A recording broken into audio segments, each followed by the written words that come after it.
Hi guys, welcome to Subha Sakthivel channel. இன்றைக்கி நம்ம பார்க்க போகிறது ஒரு டேஸ்டியான பாம்பே சாம்பார். அதுக்கு தேவையான இன்க்ரீடியன்ட்ஸ் என்னன்னு நம்ம பார்த்துடலாம்.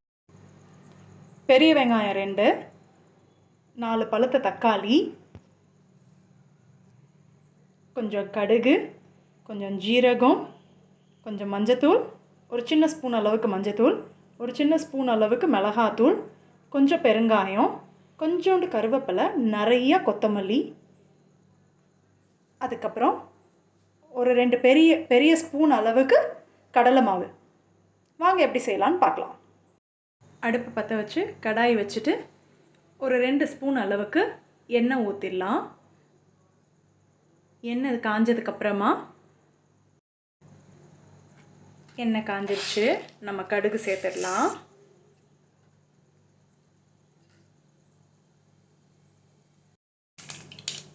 கடுகு நல்லா பொரிய ஆரம்பிச்சிருச்சு.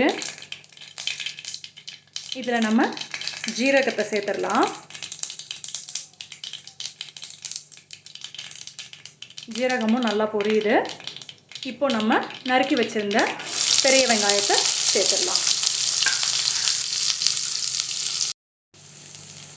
வெங்காயம் இந்த மாதிரி கண்ணாடி பதம் வர்ற அளவுக்கு நல்லா வதக்கிட்டு அதுக்கப்புறம் அதில் கொஞ்சம் பெருங்காயத்தூள் சேர்த்துடலாம்.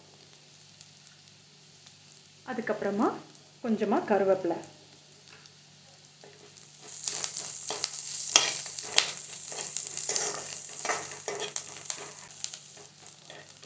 இதில் நம்ம இப்போ கொஞ்சமாக மஞ்சத்தூள் சேர்த்துடலாம். மிளகாத்தூளும் சேர்த்துடலாம்.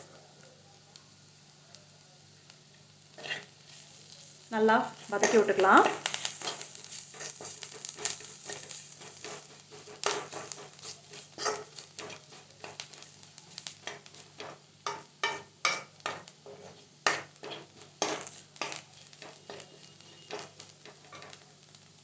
ஒரு 2 நிமிஷத்துக்கு அப்புறம் இதில் தக்காளியை சேர்த்துடலாம்.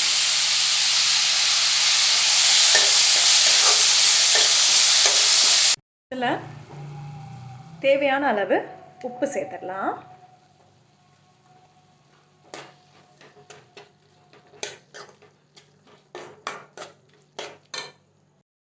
தக்காளி வெங்காயம் கொஞ்சம் நல்லா வதங்கணும், அதனால் கொஞ்ச நேரம் மூடி போட்டு வேக விடலாம்.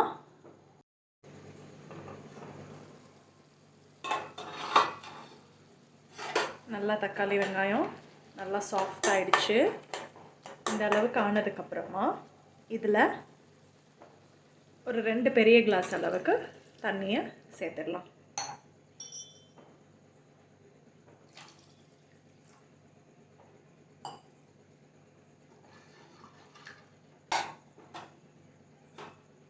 மூடி போட்டு கொதி வரட்டும்.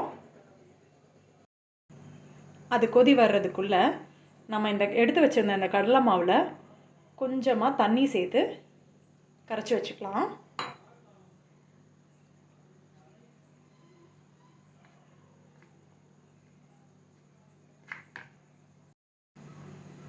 நல்லா கட்டி இல்லாதபடி இந்த மாதிரி நல்லா கரைச்சி எடுத்து வச்சுக்கலாம். இப்போ நல்லா கொதி வந்துருச்சு.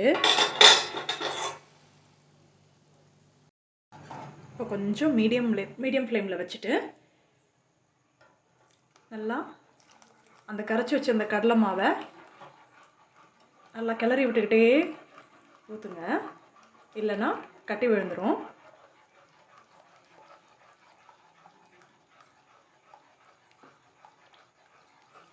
கொஞ்சம் திக்காக ஆரம்பிக்கும்.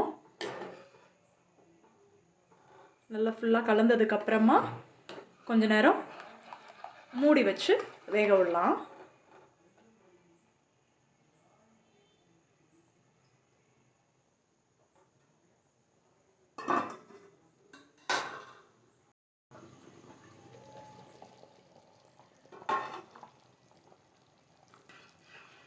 நல்லா கொதி வந்துடுச்சு, நல்லா திக்காகவும் ஆயிடுச்சு.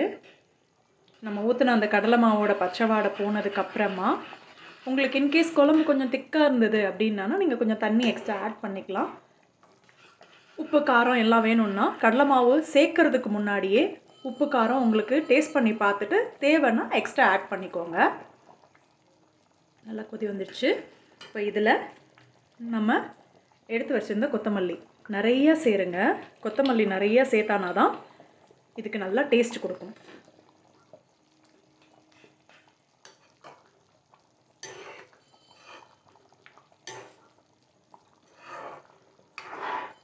அவ்வளோதான் கைஸ், சூப்பரான பாம்பே சாம்பார் ரெடி. நீங்கள் டக்குன்னு ரெடி பண்ணிடலாம். வந்துட்டு வெங்காயம் தக்காளி கொஞ்சோண்டு கடலை மாவு வீட்டில் இருந்தாலே சூப்பராக ரெடி பண்ணிடலாம். இட்லி தோசைக்கு வச்சு சாப்பிட்டு பார்த்தீங்கன்னா சூப்பராக இருக்கும். நீங்கள் செஞ்சு பாருங்கள். இந்த ரெசிபி உங்களுக்கு பிடிச்சிருந்ததுன்னா like, share and comment, subscribe. Bye guys.